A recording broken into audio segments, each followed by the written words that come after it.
vivo, não é? Com as principais informações, o debate aqui da nossa região metropolitana e, claro, a discussão também, o aprofundamento dos temas que são importantes para o desenvolvimento e o crescimento do país. Sempre telefone aberto para você, 3014-5281, entre em contato com a nossa produção, envie o seu comentário, sua pergunta, opine a respeito dos temas que a gente coloca em discussão e, claro, pelas redes sociais também para você enviar a sua mensagem aqui para o time do Painel Regional, facebook.com/Painel Regional TV. Comigo nessa edição do Painel Regional, aqui na nossa bancada, o vereador Antônio Carlos Banha Joaquim, o Banha que é do PMDB aqui de Santos, e ao lado dele o Heraldo José dos Santos participando mais uma vez conosco. Luiz Carlos Janelli, que coordena o PROCON de São Vicente, mais uma vez também nos dá o prazer de comparecer, de fazer parte desta bancada, né, do debate mais aprofundado e mais aguerrido aqui da nossa TV regional. Bom, como você sabe na abertura, a gente dá os destaques necessários e aqui vai, para nós jornalistas, né, vai o drama, né, do jornal impresso, né? Veja lá, está aí a capa correta do Diário do Litoral, os sindicalistas fazem grande ato para reverter demissões, né? E a esta altura do dia, todos nós já sabemos basicamente o que aconteceu, grandes problemas, uma confusão danada em Cubatão, nós vamos tentar destrinchar um pouquinho para você na sequência do painel regional, com imagens, aqui o esforço de reportagem da nossa equipe, Diário do Litoral aqui ao Banha, ao Heraldo e ao Janelli também, né? E eu digo isso porque, claro, a manchete ficou defasada, né? Como é natural, né? Todos os impressos têm essa dificuldade, esse tipo de dificuldade, né? Esse problema. Está aqui a manchete do Gazeta de São Paulo, que é do mesmo grupo de comunicação do DL, Justiça suspende multa por atraso em obras da linha 4, referente ao metrô, evidentemente, né? Em segunda instância, a suspensão de uma multa de mais de 23 milhões que o governo aplicou, né, ao consórcio Isolux Corsan Corvian, por atrasos na execução dos serviços das obras linha 4 amarela do metrô na capital do estado de São Paulo. Gazeta aqui ao Banha, Gazeta ao Heraldo e também uma Gazeta, um exemplar do Gazeta ao Janelli. E a gente agradece e cumprimenta sempre os companheiros de bancada, o vereador Banha, do PMDB, conosco mais uma vez. Tudo bem, vereador? Boa tarde, Boturão. Boa tarde aos telespectadores do Painel Regional. Boa tarde, sempre especial essa dileta e cordata mesa de debates aqui com o doutor Heraldo José dos Santos, decano do jornalismo santista. Uma lenda. Uma lenda da história do jornalismo.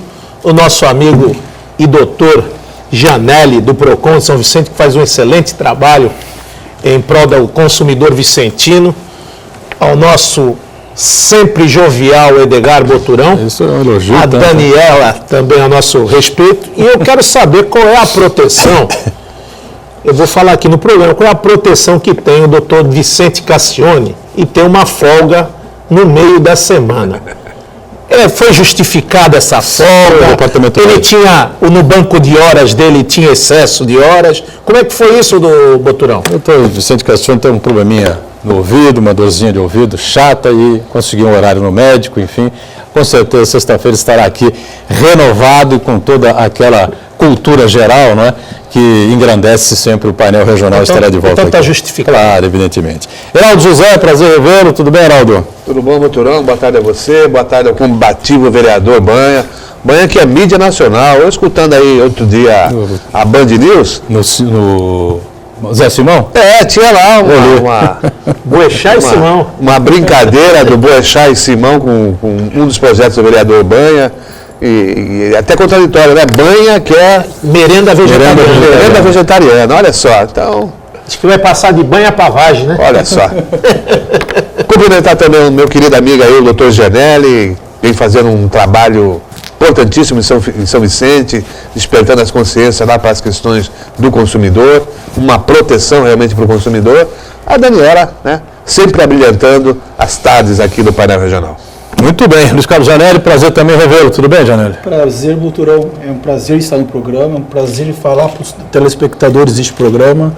Eu externo os cumprimentos ao meu querido amigo Heraldo, doutor Heraldo, ao excelente e brilhante vereador Banha, corajoso, sempre se posicionando a favor da sociedade santista e da Baixada Santista, externos cumprimentos, e a Daniela, sérios cumprimentos. Muito bem, Daniela vem daqui a pouquinho, você sabe, né, para abrir para você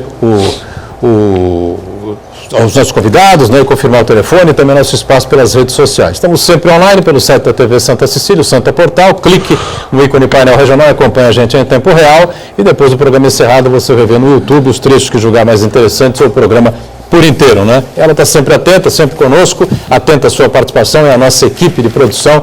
Conosco a Daniela Fiscarelli mais uma vez. Tudo bem, Dani? Tudo sim. Boa tarde a todos. Boa tarde a você de casa que está nos assistindo.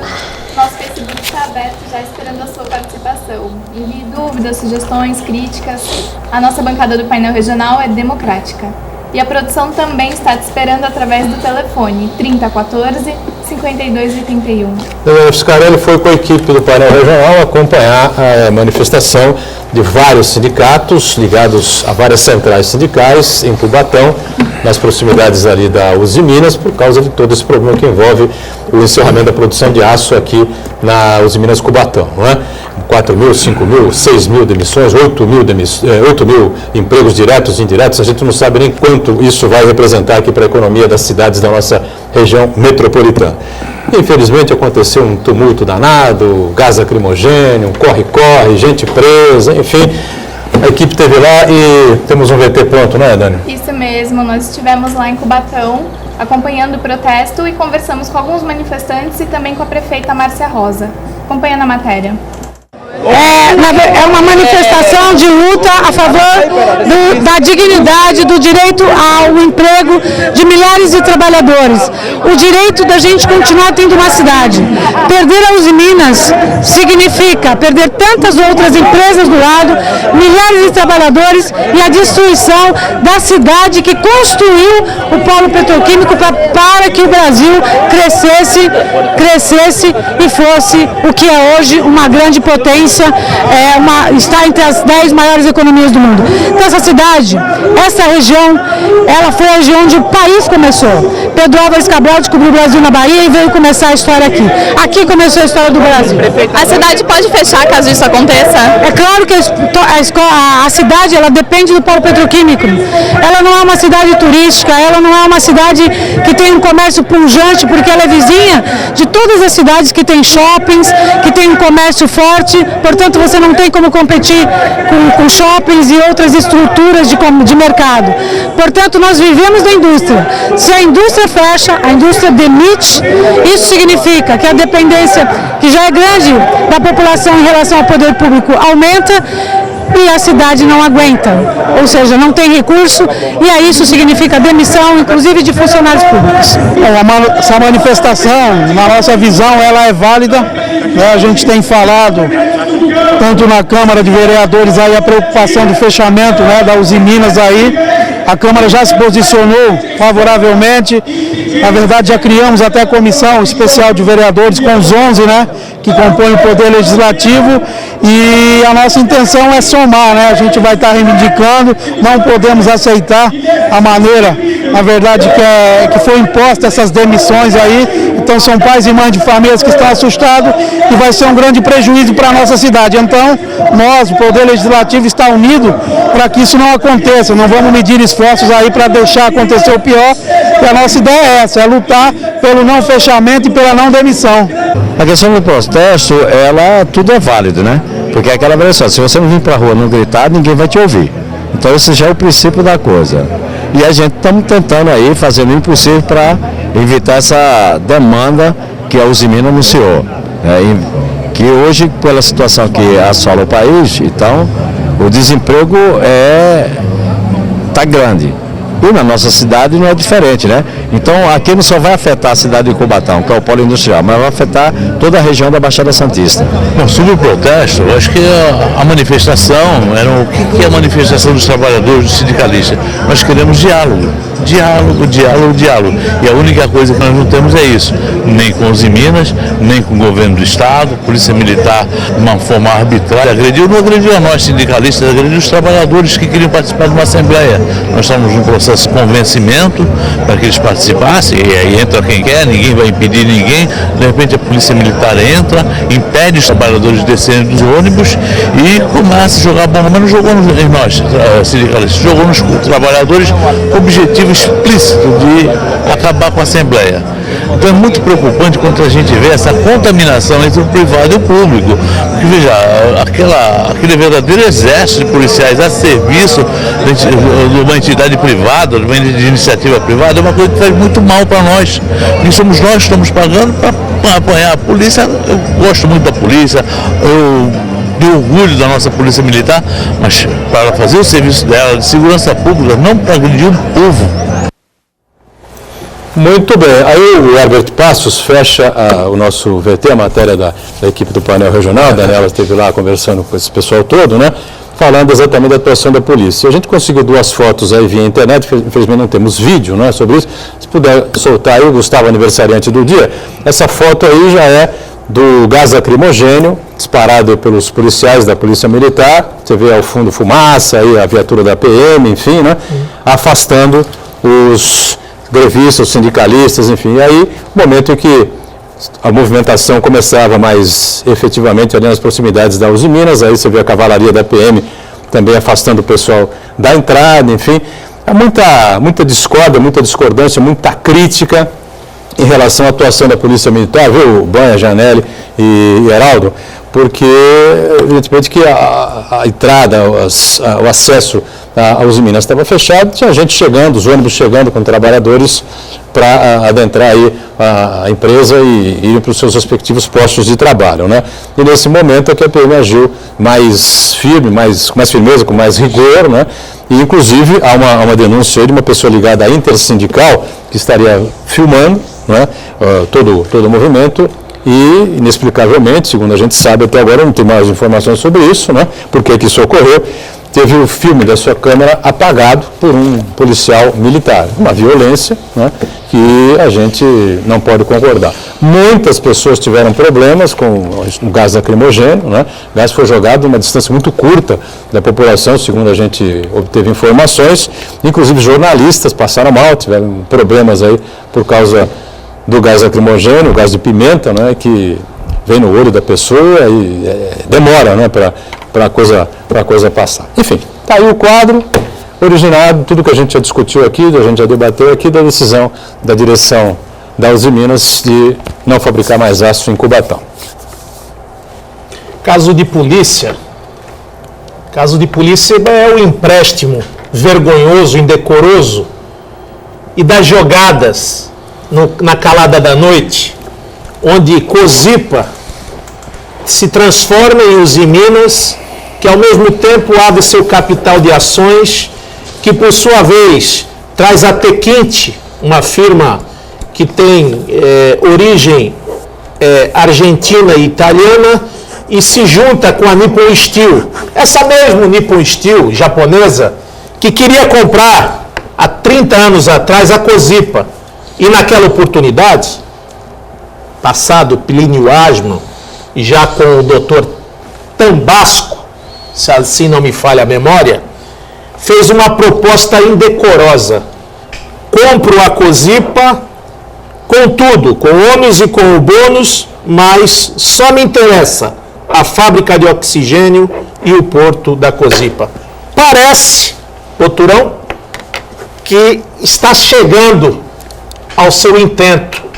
Então foram mais de 3 duros golpes que a família cozipana recebe. Uma, ao defenestrar todo o seu aporte e suporte econômico com a FENCO, a falência da FENCO,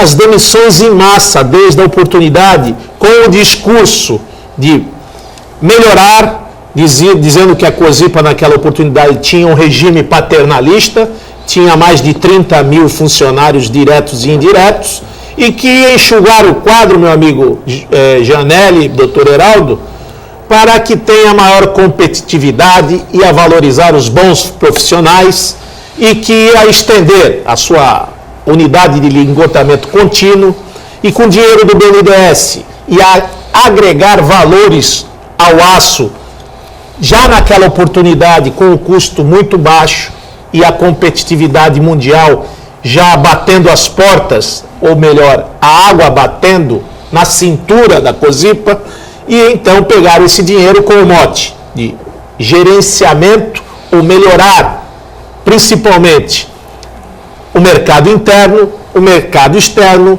desenvolvimento da região, geração de emprego, geração de receita, melhorar o aporte financeiro para os investimentos necessários. Fabricação de tubos, fabricação da linha branca, fabricação de todos os componentes para que daqui do seu porto pudesse exportar para qualquer lugar do mundo e não só comerciar e receber o minério ou o carvão e sair o aço bruto, porque a função ou a finalidade de siderúrgica estava cada dia mais difícil. Então, com esse mote, onde eles pegaram cerca de 3 bilhões de reais de 2001 a 2011 e tem mais 700 milhões para tomar, a verdade é, para tomar do governo federal, da Caixa Econômica Federal, com o mote de indenizar essas pessoas. Ou seja, eles venderam, meu querido Heraldo, o patrimônio da Cosipa bem lá embaixo, por 565 milhões de dólares. Uma coisa que eu sei fazer é conta, Boturão. 565 milhões de dólares. Vamos pôr o dólar a R$4. 2 bilhões. Se eles pegaram 3 de empréstimo, já pagou os 2 bilhões, ainda sobrou 1. E ainda querem 700 para indenizar. Ou seja, levaram a empresa de graça, estão mandando os funcionários embora, vão deixar um desfalque de 90 milhões nos cofres da Prefeitura de Cubatão. Esse negócio de 4 mil é mentira. Dá mais de 12 mil empregos diretos e indiretos, já está se fazendo a caça às bruxas nas indústrias e principalmente nos fornecedores que a Cosipa ou a Usiminas utiliza. É reação em cadeia, né? É reação em cadeia. O White Martins já demitiu gente,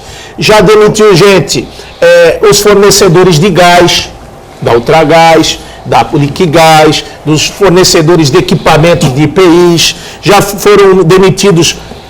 O comércio ainda não sentiu, mas vai sentir. O comércio de Cubatão, de São Vicente, de Santos, porque a Cosipa, ela hoje está no seio. O polo industrial e o porto de Santos hoje são os maiores geradores de receitas. E essas receitas, elas começam a circular nas suas cidades de origem, ou seja, tem trabalhador da Cosipa nas 9 cidades da região metropolitana. Tem até em São Paulo pessoas que vêm trabalhar aqui na unidade da Usiminas aqui em Cubatão. Ou seja, um movimento paredista que, a meu ver, ia fazer uma greve de 1 hora ou de 2 horas, ou paralisação de um dia que fosse, para deixar registrado ali de uma maneira pacífica, ordeira e sem nenhum tipo de tumulto. Logicamente, está se querendo o quê? Preservar postos de trabalho, preservar a família, preservar o alimento dos seus filhos. Nada mais justo, nada mais são. Agora, a ação, ela tem que ser proporcional à reação. Isso a gente comenta bastante. Eu vejo ação, doutor Gianelli, às vezes de bandidos, facínoras, bestas feras, verdadeiros animais, assaltam, roubam, tiram a vida por nada, latrocidas aí de plantão. E eu não vejo essa reação do mesmo sentido. Vejo aí policiais militares aposentados sendo mortos de dia ou de noite. No confronto à delinquência, na bandidagem, troca aí de tiros, muitas das vezes não tem o equipamento necessário para combater a criminalidade, porque a criminalidade está não só no sistema de inteligência, mas também de equipamentos e principalmente de posições sempre à frente do governo do Estado, seja na Polícia Militar, seja na Polícia Civil. E aí a gente vê um triste desfecho, onde profissionais da imprensa, profissionais da indústria, o comércio fechou, o comércio foi solidário, a Associação Comercial de Cubatão parou todo o comércio de Cubatão. Ponto facultativo. Ponto facultativo na cidade. Manifestação chapa branca. Chapa branca, não tem nada. Nós tivemos a manifestação dos portuários lá há 20 anos atrás e falamos isso aqui. E parece que é até mentira do que nós contamos aqui, quando tirou a função dos estivadores de dentro dos portos da Cozipa. Não houve uma borrachada naquela oportunidade. E foi paralisado as estradas, a rodovia da Piaçaguera, a Domênico Rangoni e uma parte da Anchieta. Por quê? Estava se pleiteando ali postos de trabalho.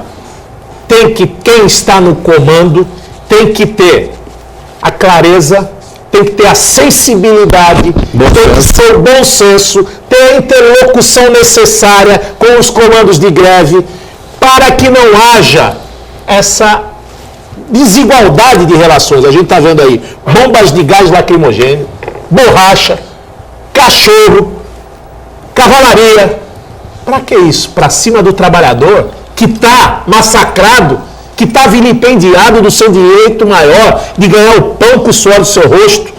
Eu acho. E já passou ali, né? Não. O sindicalista não nada. É pai de família que está desesperado. O que tem que ter é uma ampla e total explicação. Eu quero saber, eu mesmo, eu estou vendo aqui o Marcelo Squassoni, eu estou vendo alguns deputados se mexerem para inserir a Uzi Minas na CPI da BNDES. Isso não me basta. Eu quero ver os promotores públicos federais da nossa região investigarem para onde foi esse dinheiro do BNDES, porque isso aí foi o maior estelionato acontecido na Baixada Santista. Compraram a Cozipa, Uzi Minas com dinheiro de cego e agora não querem prestar conta e ainda quer tomar dinheiro da Caixa para indenizar aquilo que eles pegaram de graça. Eu acho que está faltando, sim, austeridade ao governo federal, austeridade aos promotores públicos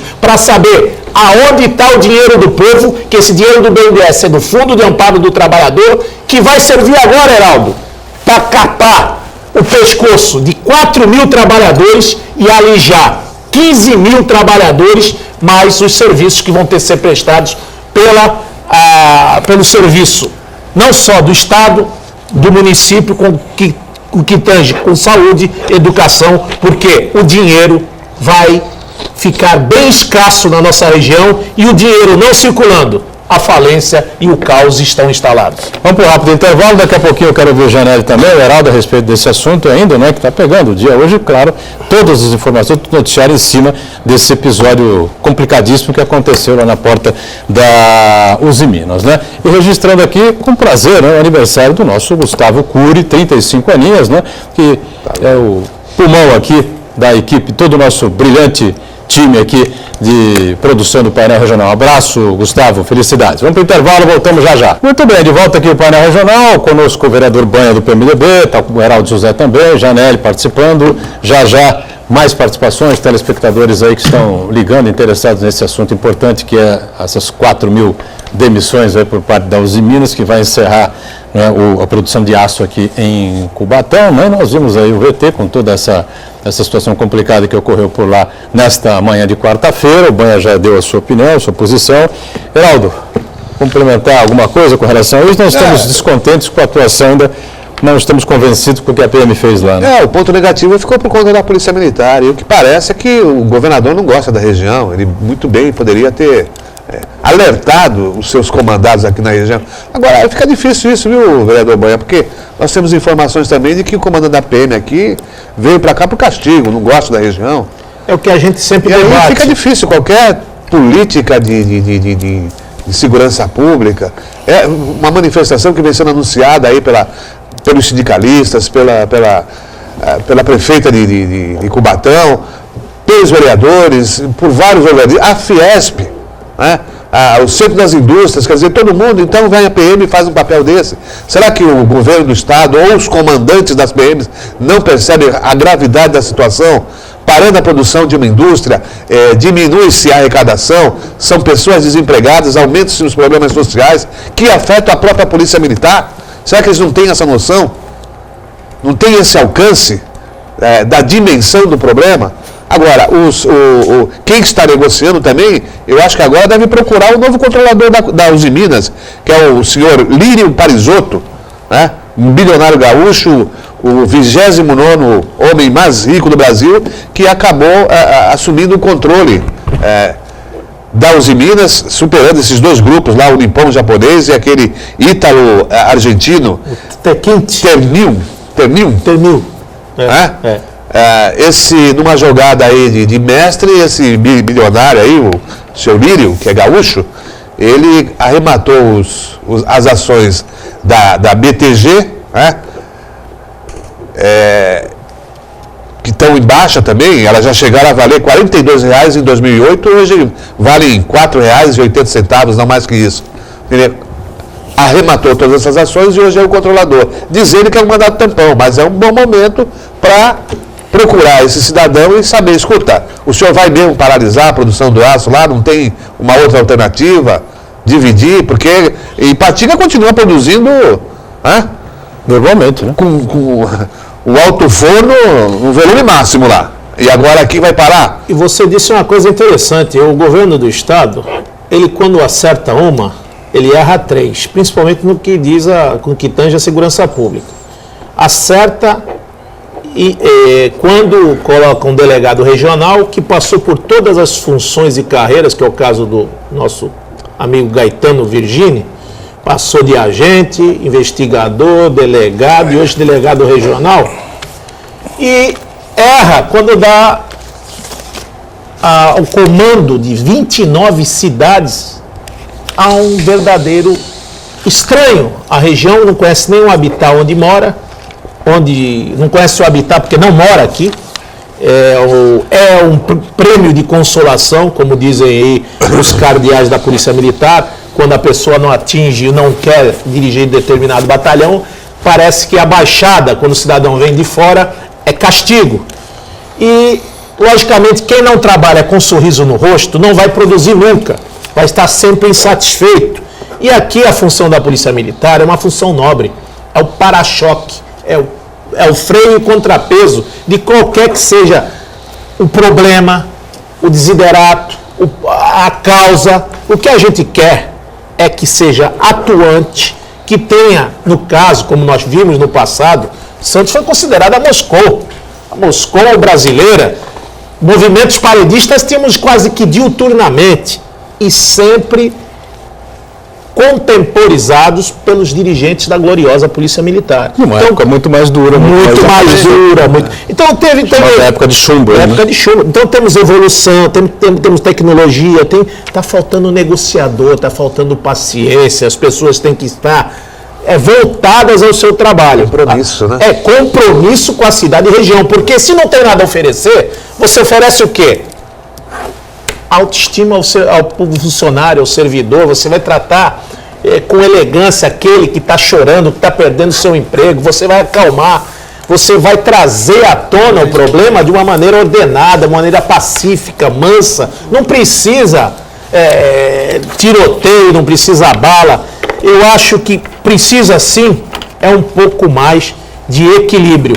E esse equilíbrio, quando a gente for puxar, como vi na matéria do jornal A Tribuna, as doações de campanha de 2010 a 2015, vocês vão ver se nesse movimento paredista essas pessoas estavam lá. É só pegar a folha lá. Eu não vi o Beto Mansur lá. Não vi nem o Beto Mansur, nem o prefeito da região, não vi ninguém. Não vi nenhum daqueles que estavam na doação. Também, se tivesse, teria que ter um compromisso com a empresa, né? Claro. Porque receberam da doação da Uzi Minas, logicamente teriam que defender a Uzi Minas e esse outro golpe que você citou agora, que para mim é mais outra jogada de bolsa de valores e de ações. Quando baixa de 42 para 4 e entra esse gaúcho muito esperto, muito sabido, e vai ganhar um porto e uma unidade da fábrica de oxigênio praticamente de graça, eu acho que precisa redobrar essa investigação, precisa saber quem é que está ganhando em cima do dinheiro público, em cima do dinheiro do povo, e tem gente enriquecendo, eu acho, de uma maneira até que me causa estranheza. Pode ser que esteja errado, mas é um verdadeiro enriquecimento sem causa, porque baixa a bolsa, entra com nova ação, toma dinheiro do governo e fica com uma empresa saneada, limpa e sem funcionários. Me causa muita estranheza. Só fazer uma colocação importantíssima. Quando a gente fala que a pessoa é de fora, não significa uma xenofobia da região. Ao contrário, a região Santos é uma cidade e a região cosmopolita. Recebe bem todo mundo, desde que compromissado com os problemas da nossa região. Nós tivemos vários dirigentes de setores público e privado que vieram para cá, realizaram um excelente trabalho e, terminado esse trabalho, continuaram na região. Quer dizer, Santos e região abraça os que vêm aqui com interesse, com compromisso. Era isso que eu queria deixar bem claro. Janélio, pois não. Olá, boa tarde. É um tema que eu tenho um posicionamento um pouco contrário aqui da mesa, principalmente no que tange a Polícia Militar do Estado de São Paulo. A polícia é tão vítima quanto os manifestantes que lá estão. Tão vítima por quê? Porque tanto o governo de PSDB, governo do PT e tudo, isso é causa por uma política, tanto política de distribuição de renda, que foi falado aqui, toda uma política econômica mal sucedida, que houve com a completa desindustrialização do Brasil. Não há uma política de investimento, uma política séria para a industrialização do Brasil, não há uma política séria para a distribuição de renda nesse país, não há uma política séria para respeito ao servidor, porque o policial que está lá na linha de frente também é um cidadão, o policial que está lá na linha de frente também é um trabalhador, e o policial que está na linha de frente também não quer bater, não quer agredir, a gente não sabe a causa e o efeito dessa ação. Mas é mal comandado. E é mal comandado. Mas é mal comandado também, bem, e aí eu falo com bastante franqueza, não só pelo coronel, pelo pessoal responsável da região. É mal comandado muitas vezes pelo próprio governador, é mal comandado a própria presidente da República, que não estabelece uma política de desenvolvimento econômico do Brasil com uma agenda própria e com enxugamento da máquina pública, de modo que você possa investir na infraestrutura do Brasil, na logística do Brasil, a ponto de você tornar o Brasil um país economicamente ativo, você trazer dividendos econômicos para o Brasil, para você fazer uma política séria de distribuição de renda. Enquanto esse país, a gestão pública, enquanto esse país, a gestão econômica for tratada com esse completo descalabro, com essa falta de agenda propositiva, com essa falta de gestão, com essa falta de cuidado, com essa carga tributária que vem onerar tanto a população quanto o empresário, isso para sustentar uma máquina pública extremamente inoperante, o Brasil vai chegar nisso. Vai ser greve em cima de greve. Não tem uma agenda propositiva para o Brasil ter um crescimento regular. Então, essa culpa, os grevistas, eles estão no direito deles, de lutar pelos direitos deles, as suas palavras foram sábias e tem que lutar mesmo, garantir o seu direito. A polícia militar também é vítima desse sistema, desses governos que acabam cooptando e acabando com a instituição. E se a gente não tiver uma agenda própria, uma agenda séria e políticos realmente que queiram desenvolver isso, infelizmente, a situação que o PT levou a política econômica do Brasil é desastrosa. E me admira muito aqui o posicionamento da prefeita de Cubatão, que é do partido dela. O partido dela é o maior responsável pela política econômica do Brasil adentrar nesse mérito. Eu nunca discuti, eu nunca critiquei o PT, a corrupção que existe no PT. Porque a corrupção tem no PT, tem no PSDB, tem no PSB, tem no PSB, em todos os partidos. Então, não existe partido que não tenha corrupção. Seria muito bom se a corrupção no Brasil fosse inerente então, apenas ao PT, porque acabava com o PT, acabava com corrupção. Mas, essa desgraça dessa crise é muito propiciada pela atitude, pelos posicionamentos, a política econômica do Partido dos Trabalhadores. O Partido dos Trabalhadores, ele não teve uma agenda própria, uma agenda de desenvolvimento, principalmente para a região da Baixada Santista. O governo do PSDB também tem a sua mazela de culpa e tem que ser responsabilizado por tudo isso. E aqui fica toda a minha indignação, porque nós vemos brasileiros se matando com brasileiros em virtude de uma classe política que não consegue dar o respaldo necessário à população. Realmente, eu gostaria de ver visto presente lá o Paulo Alexandre Barbosa e todos os prefeitos aqui da região, o governador do estado, o vice-governador do estado, e lutando junto com a população ali. Mas, acima de tudo, lutando para uma carga tributária mais justa para a população, uma carga tributária mais justa a todos os agentes econômicos que estão presentes nessa luta. Então, o político tem que colocar sua cara para fora e lutar efetivamente. Nós vemos os políticos agora tudo dentro do seu gabinete, os prefeitos dentro do gabinete, os governadores do gabinete, os deputados do gabinete, e vêm com discursos, essas pessoas raso, e a população está lá, a população está apanhando, a população está batendo, a população está sofrendo. Muitos policiais também saem da sua casa para defender a sociedade, deixam sua mulher, deixam seus filhos, colocam a sua cara para bater e muitas vezes não voltam. Deixam suas mulheres viúvas, deixam seus filhos órfãos. E cadê a classe política? Cadê o vice-governador? Cadê os deputados da região? Cadê os prefeitos da região? Cadê o governador? Cadê o presidente? Então isso não é uma culpa de partido A, é uma culpa de partido B. Eu nunca critiquei o PT por corrupção. Por quê? Porque todos os partidos sofrem dessa desgraça da corrupção. Todos os partidos têm agentes ali corruptos. Mas a política econômica brasileira, se está nessa desgraça, está por causa do PT. Se o programa de gerenciamento de água aqui no estado de São Paulo está nessa desgraça, está por causa do PSDB.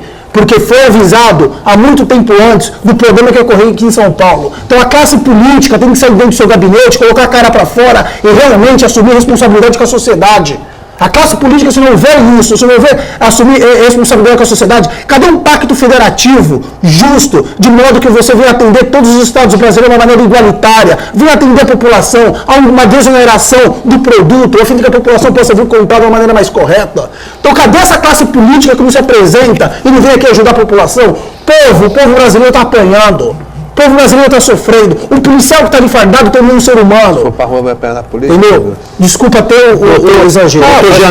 Até para a rua, vai apanhar na polícia. Até fica difícil. Não. Até. Não, ali, Heraldo, eu vou respeitar a posição do doutor Janelli. Não, lógico. A gente aqui respeita. Lógico. E o que eu digo aqui, casa que falta pão, todo mundo fala e ninguém tem razão. E aí a gente vê o tratamento. Estamos aqui brigando. Há quanto tempo esse programa aqui fala das necessidades, nós estamos falando de vida, de salvar a vida, das necessidades da Santa Casa de Misericórdia de Santos. Há quanto tempo se anda com esse pires na mão para buscar lá os 150 milhões de reais que foi pedido há um ano atrás? Foi Quioro, foi ministro, foi prefeito, foi presidente, foi governador, foi para partido, foi Beto, foi todo mundo. O mundo caiu. Hoje, chegou 94 milhões na mão da diretora financeira da Miriam Cajazeira, que já diz, só dá para 55% das dívidas. 65 milhões para cobrir empréstimos bancários, vai para banco, 15 milhões para os fornecedores, 13 milhões e meio para os prestadores de serviços médicos, né? E totaliza então os 95 milhões. E já vai ter que fazer a velha máxima, né? O cara tem que, ele pisa na navalha, ele pegou esses 94 milhões, mas está devendo 170. Aí ele vai pagar o banco, doutor Heraldo, porque só do banco de um deles são 65 milhões. Já vão pedir uma outra linha de empréstimo para esse próprio banco, para pegar mais 50, a perder de vista, para tentar equilibrar a receita. Agora, o governo do Estado... Ele fica devendo 300 milhões? Mas vai pagar em 12 anos. Eles não querem saber, ele quer fôlego, senão vai fechar amanhã. E o governo do Estado não está vendo que a gente atende 29 municípios. E o governo do Estado não sabe que, principalmente, o Guilherme Álvaro já está sucateado e tem uma falta de mais de 72 funcionários. E a dívida de custeio? A dívida de tudo isso. Aí eu digo a você, não carece, e esse dinheiro que é de fundo do amparo do trabalhador, dinheiro do trabalhador, é o dinheiro do BNDES, não teria que ter mais lógica. Como é que vai ser emprestado esse dinheiro? Programado, vereador. Como é que é? São os lobbies. Não. Não, os lobbies que existem no BNDES, ninguém vai dizer para mim que não tem. Esse dinheiro que você está falando... O lobby vai buscar esse dinheiro facinho, mas sai às vezes em 24 horas ou às vezes em 48, deu o pedido, 48 horas o cidadão está com o dinheiro. A Santa Casa que salva a vida está 1 ano e 8 meses atrás de dinheiro. A Santa Casa de São Paulo. Aí digo para você, e outra coisa com relação a comando. O comando é de suma importância. Nós tivemos aqui um comandante, só vou dar como exemplo, que ele veio de São Paulo, veio de ser comandante da Rota, que é uma polícia diferenciada, enérgica, pouca conversa, vem para resolver. E foi um dos melhores que passou. Ele ganhou o cidadão santista aqui em Santos. Coronel Alberto foi comandante dessa região, dormia Alberto Silveira. com o rádio no ouvido. Eram dois Albertos, lembra? Coronel Alberto Silveira. O Alberto Silveira fez um serviço aqui de altíssima relevância. Quando quer, faz. Agora, o que a gente vê, quando a pessoa não está integrada, não tem a participação. Se falou em tanto de polícia comunitária, se falou tanto dos exemplos da cidade de Santos, onde o Coronel Barreto dizer que o bom batalhão não deveria nem ter porta, deveria ser que nem um corpo de bombeiro. E hoje parece que não há essa sinergia entre a população e a polícia.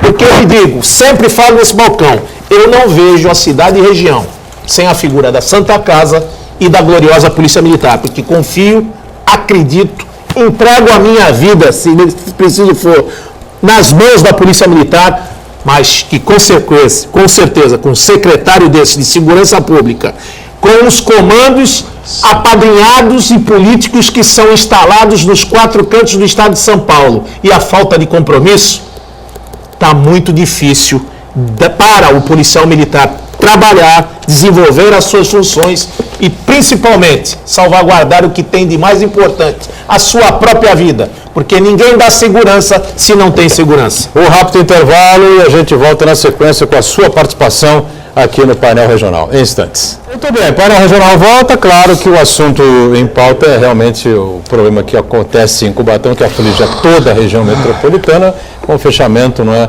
da Usiminas, na produção de aço aqui na cidade de Cubatão. Né? Tivemos essa manifestação dos diversos sindicatos, ligados aí a diversas centrais, e a confusão toda criada aí com a participação da Polícia Militar, enfim, tentando aliviar ali o espaço que dava acesso aos Minas para a entrada de ônibus, de gente que queria trabalhar, enfim, tomou tudo que aconteceu aqui, mostramos o VT, debatemos profundamente essa coisa toda, e também o empréstimo, né, do BNDES, o financiamento do BNDES, a dívida da Santa Casa Misericórdia de Santos, que graças a Deus não fecha, não vai fechar nunca, se Deus permitir, já fechou uma vez, o caos foi total aqui na Baixada Santista, a gente se lembra muito bem disso, né? Perguntas, participações, comentários. Daniela Fiscarelli, pois não. Uma pergunta do Pedro da Vila São Jorge. Banha, o que você acha de Cubatão não ter tido um plano de prevenção ao fechamento da Usiminas e da posição da prefeita de Cubatão sair na mídia falando que não sabia de nada? Olha, plano de prevenção ali, a cidade de Cubatão não tinha muito a fazer. A partir do momento da venda da Cosipa e das negociatas, aí sim, que nós só vamos depurar com a presença do Ministério Público Federal, dos procuradores da República, para onde foi esse dinheiro do BNDES, quem é que subjugou o valor total da empresa, porque não é possível que o cidadão pegue 3 bilhões de reais da empresa, sendo que ela vale 2 bilhões. Então, tem muita coisa para ser contada, tem que invadir essas contas, quem são os acionistas, como é que foi essa esparrela, como é que se refastelaram em cima dessas ações. Então, acho que a culpa, sim, cabe ao governo do Estado, ao governo federal e, principalmente, o olho do furacão é investigar como foi essa facilidade e aonde foi empregado o dinheiro do BNDES. Temos uma CPI aí do BNDES, né, aberta. É difícil acreditar que isso vai dar em algum lugar, que isso vai ter algum resultado. A CPI... Tem contratos que são sigilosos, né? Contratos são sigilosos. A CPI do Petrolão aí, a CPI do Petrolão foi encerrada e nada foi apurado. Né? Eu acho que nada o BNDES, o mar de lama é muito maior que o Lava Jato. Nossa. Mas muito maior.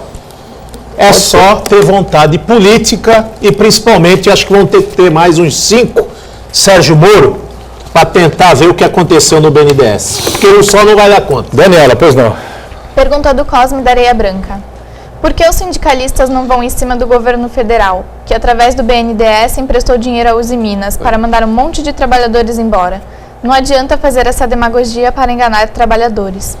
Eu não diria que seja demagogia para enganar trabalhadores, né? Mas é uma manifestação importante contra essa decisão da Usiminas. Agora, vai para cima do governo federal também, como? Né? Você vai para Brasília, lá para a porta do Palácio, não vai ter acesso a ministério nenhum. Ninguém vê. Sei lá, né? a situação do governo federal já encontra-se tão ruim, porque vai ser mais uma manifestação contra ele. Mas eu acho que o governo federal tem que se assumir a responsabilidade disso sim, Buturão. E, obviamente, não dá para a população ir fazer greve lá, porque até a logística fica muito ruim, mas a responsabilidade principal do Brasil está nessa situação do governo federal, tanto do governo que privatizou da maneira como privatizou, eu não estou aqui discutindo o mérito da privatização ou não, e do governo atual, que o governo atual não estabeleceu, deixou a inflação chegar nos patamares que chegou. Hoje em dia a renda brasileira, um produto para o brasileiro está muito caro, o comércio realmente, há uma desindustrialização, muitas empresas, muitas montadoras estão fechando, o que diminui a demanda e consequentemente, a oferta do produto. Agora, o governo federal e o governo estadual são extremamente responsáveis pela completa irresponsabilidade deles na gestão pública, na gestão econômica e a falta de logística que tem esse país, a falta de investimento em infraestrutura que tem esse país. O Brasil está ficando impraticável para os brasileiros. Está ficando quase que de graça para os investidores internacionais. Mas se não inverter a pirâmide, se não houver esse tipo de manifestação, eu não digo quebra-quebra, mas a pressão popular, ela é fundamental no processo no Estado Democrático de Direito. Ela tem que ser ecoada. Quando é que saiu esse dinheiro? Você citou aqui agora que vai ter um dinheiro para a entrada da cidade de Santos. Nossa, teve um intervalo. Né? Não foi no ar. Não foi no ar. Sabe quanto tempo que o prefeito de Santos está atrás desse dinheiro para fazer a entrada da cidade? Desde que ele entrou no governo.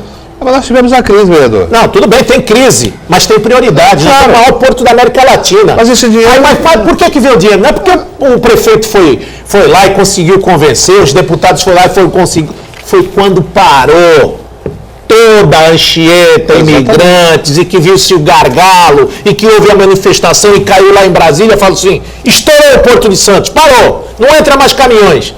Aí começou a se mostrar a lupa e o holofote para onde precisa. Infelizmente, o governo trabalha com o prato do dia. E o prato do dia só é mostrado pelos veículos de comunicação que vão lá cobrir, com gás ou sem gás. Mas quando o holofote está queimando, e aí vem as atribuições do governo do Estado, do federal, comumente é assim, infelizmente, Janelli, é mostrar, e através da pressão popular. Deveria ter mais pressão popular, que logicamente esses governantes começavam a andar mais rápido. Mais elevado, as pessoas fossem mais bem preparadas, todo mundo lesse jornal. Não é falta de dinheiro. Acompanhasse programas importantes que discutem a realidade das regiões do país. O que o Banha se referiu é o seguinte, foi publicado ontem no Diário Oficial do município, as 3 empresas que estão habilitadas a realizar obras da primeira fase da entrada da cidade, aqui de Santos. Intervenções estimadas em 36 milhões de reais. É a CTP, Construção Limitada, a MWE, Pavimentação e Construção Limitada, e a Terracom, Construções Limitada. Após o prazo do recurso, que é até o dia 17, vai ser marcada então a data para abertura dos envelopes. A Prefeitura pretende concluir todo esse processo até o final do ano para começar as obras já no início de 2016. Esperamos todos que tudo corra bem, que tudo dê certo, que o dinheiro chegue adequadamente e que a empresa também cumpra aí os prazos para que a gente tenha, pelo menos, minimizado todo esse drama que a gente vê aqui na entrada de Santos em relação aos acessos ao porto, né? Daniela, pois não? Uriel Vilas Boas está comentando, ainda sinto gás lacrimogênio, eu estava lá hoje. Aí. Eu lamento mais uma vez que nossa região aparece atrasada na busca de soluções para problemas como o da Uzi Minas. Desde junho, o Fórum Cresce Baixada tem tentado motivar e achar soluções, mas ainda há tempo. E no que se baseia o vereador Banha para afirmar que o sistema FENCO está falido? O FENCO, Uriel disse recentemente que o FENCO não está falido. Há, inclusive, na verdade, uma preocupação muito grande de aposentados, pensionistas... Não, o FENCO não existe mais. Venha a falecer. Se a FENCO saiu do mundo jurídico. O que tem lá, parece que chama São Francisco. É uma outra... Um plano de saúde dos metalúrgicos. Mas esses fundos de pensão, meu amigo Uriel, me aponte um que esteja saudável, um que esteja com as suas contas religiosamente em dia. Eu só vi aí Por enquanto ainda não afogaram a Petros e o do Banco do Brasil. Agora, Portos, Fenco e outras mais, está tudo debaixo d'água. Muito bem. Dani, tem mais gente conosco aí? Comentário do Luiz Henrique Gomes. Estou favorável à PM, pois não foram os trabalhadores que estavam ali em conflito com a PM. Foram os sindicalistas. Tem sindicalistas que não trabalham há muitos anos. Eles representam uma classe trabalhadora, mas não necessariamente ainda são trabalhadores. O conflito é mais uma questão ideológica do que trabalhista. Mas é que está o problema. Se ninguém vai lá reclamar, então todo mundo aceita Não tem problema. passivamente a decisão da empresa. Eu, já disse aqui, não acredito que essa decisão seja revertida. Aqui na mesa, o Heraldo disse que acreditava, que pudesse haver acho que é possível. Não sei qual é a opinião dele. E essa alteração, com relação a acho isso. que essa alteração no comando acionário pode dar uma chacoalhada. Pode dar uma chacoalhada. O Janelli também não sei. De ganhar dinheiro, Ele também não acredita. Não, mas tem aquele... Mas tem que ter um propósito. Não, o velho poder de persuasão. Quando começa... tem duas coisas que você não pode mexer com o homem, com o ser humano. O dinheiro dele com a mulher dele. Quando você vai questionar aonde está e como é que foi o dinheiro, quando você vai mexer no bolso do cidadão, você é investigado, vai vir o BNDES, vai a Câmara, vai o Congresso Nacional. É desse tipo de persuasão que está faltando no governo. Mas será que ele tem tanta força e austeridade para empunhar a faca, a espada de Damocles na cabeça do dono da Cosipa e falar assim, cadê o dinheiro? Ele vai falar, eu doei para sua campanha. Então, fica aí no ar, quem é que vai cobrar quem? Ladrão que rouba ladrão tem 100 anos de perdão. Eu entendo o telespectador que, acho que o que ele está querendo dizer, basicamente, já foi dito aqui em outros programas, Por que é que os sindicatos, enfim, não tentaram evitar essa situação, não tentaram negociar antes e tal, já que todo mundo sabe, era mais ou menos que uma desgraça anunciada, Mas aí é outro problema, a desgraça está feita, tem que ir para a rua e mostrar que as pessoas não estão concordando com isso, E também a gente respeita a posição do telespectador, mas se fala, tinha sindicalista, não tinha trabalhador. O sindicalista é um trabalhador também. E se ele está representando a categoria, é porque foi votado. Ninguém entrou pela janela. Sabe? Então fica aí também esse registro, E nós vamos continuar, claro, com o espaço aberto aí para essa situação, essa discussão que envolve, não é Cubatão apenas, Cubatão talvez seja o mais atingido em relação aos impostos gerados pelas Usiminas, mas toda a região vai sofrer com isso sem dúvida nenhuma. Lê do engano que pensa que é só o problema das Usiminas e de Cubatão. Aliás, tivemos duas indústrias fechadas em Cubatão, A Ecoporto, que ganhou um terminal alfandegado de graça, esse pedágio mais caro do Brasil, mas que para demitir não pensou duas vezes, Janelli. Jogou metade da população que trabalhava lá na rua. Então, esse golpe de montar a empresa, comprar a empresa quebrada, tomar dinheiro e vender, isso é que está chamando muita atenção, mas os olhos míopes do governo e de quem está para fiscalizar o governo, o nosso Congresso, é que está pegando muito mal. A gente tem que saber onde se aplica o recurso do brasileiro e aonde está indo esse dinheiro, porque o trabalhador é que sempre a ponta fraca da relação paga essa conta e às vezes paga a conta com suor, com sangue e com lágrima. Vamos fechando o painel regional, agradecendo sempre aqui ao Banha, ao Heraldo, também ao nosso Luiz Carlos Janelli pela participação, a Daniela sempre conosco, e você também acompanhando o painel regional de segunda a sexta, 1h30 da tarde, reprise 8 da noite, e nos finais de semana o painel Weekend você acompanha sábado, 3 da tarde e domingo às 5 da tarde. Obrigado. Tchau.